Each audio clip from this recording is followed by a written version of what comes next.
Good morning, guys. Welcome back to Mornings with Granny. I hope you're doing okay today. We woke up to another cool morning. It was in the upper 40s, I think, last night. It's 55 right now, and it's about 10 o'clock or so in the morning. So you might hear my fireplace kicking in every once in a while. In fact, as soon as I said it, it started. This video is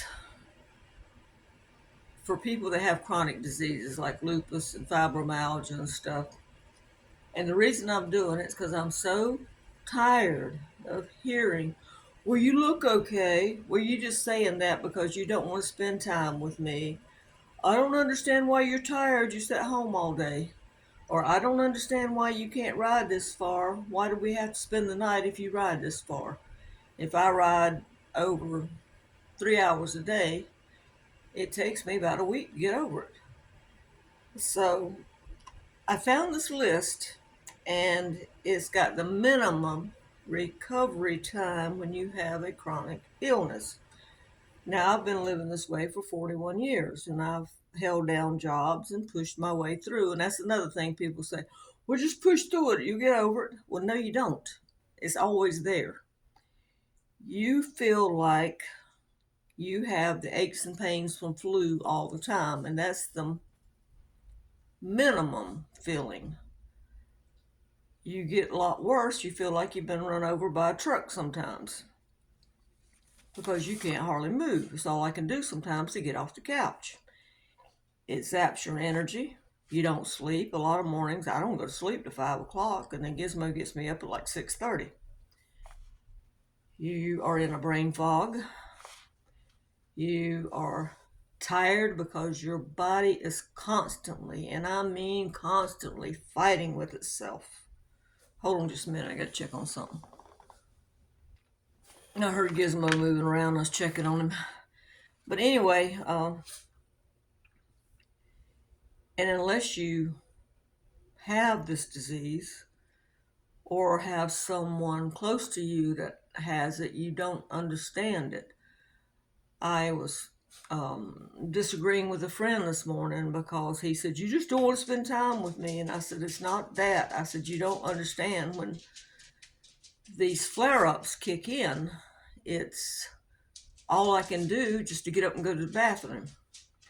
I said, and I never know when they're going to kick in. You know, I might be fine for a week, and then I might have one every other day. I just don't know.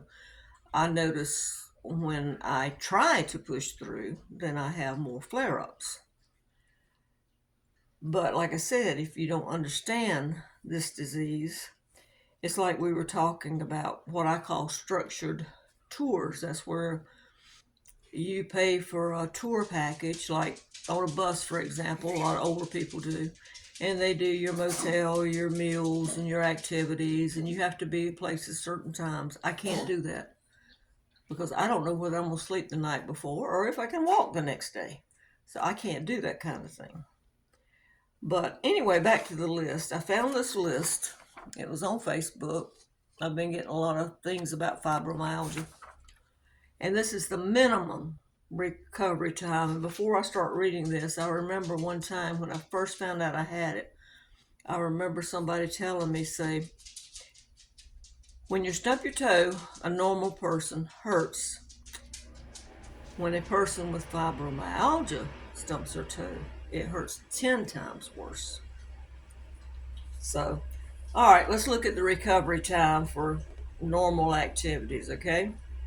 If you have a chronic disease, it doesn't have to be fibromyalgia, it could be lupus or something else, chronic fatigue.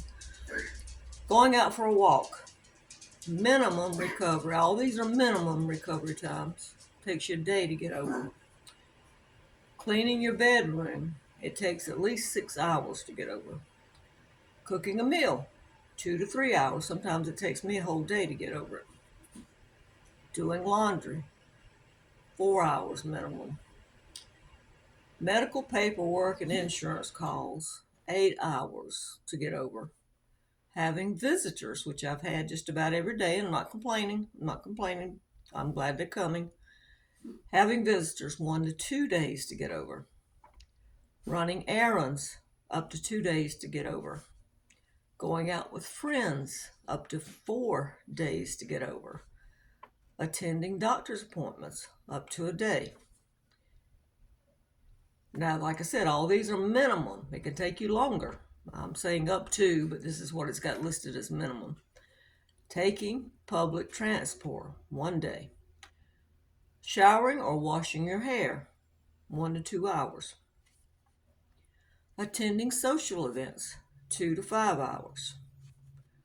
Grocery shopping, unpredictable how long it takes you to get over it. Emotional stress or flare-ups, which I've been having, unpredictable. Not sleeping well, which I've been doing. Full body impact for several days. Trying to act normal, mentally and physically draining all the time. Energy isn't just about effort, it's about recovery, because every small task you do is taking a small cost from your body. So, like I said, these are minimum, what they have figured out, minimum to get over. Some people it takes longer. Like, for example, I was talking to someone this morning that wanted to go somewhere. It was going to be 3 hours there, 3 hours back. We could do a day trip. No, I can't. If I ride that much in 1 day, which would be a total of 6 hours, plus the walking around, it'll take me a week or two to get over it. Because when I get up tomorrow, I'm not going to be able to walk hardly. I said, you just don't understand how this stuff works. People look at us and they say, well, she looks normal because there's no physical look to her except for the tired look or whatever.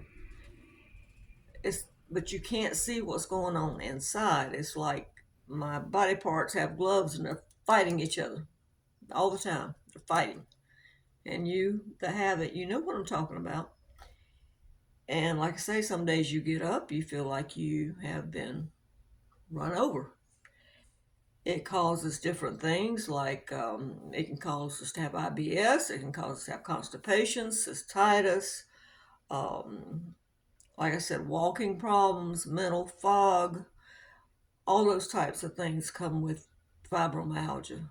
There are several things that it attacks: muscle pain,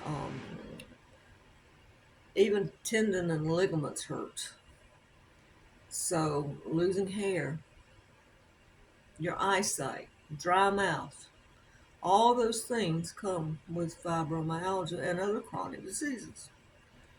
So anyway, I just wanted to get on here because, like I said, I'm so tired of people think I'm trying to get out of doing stuff. I try to stay as busy as I physically can, but as I'm getting older, it's, to put it bluntly, whipping my butt more. So I'm having to take more downtime for me, and it's not against anyone else or spending time or doing things with anyone else. I'm not trying to get out of it. It's just my body needs rest.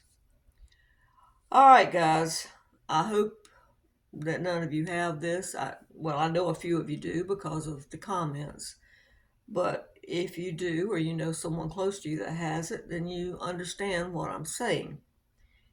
So anyway, if you have someone that has a chronic illness like this, be a little bit more understanding, a little bit more patient, because you don't know what they're going through 24/7.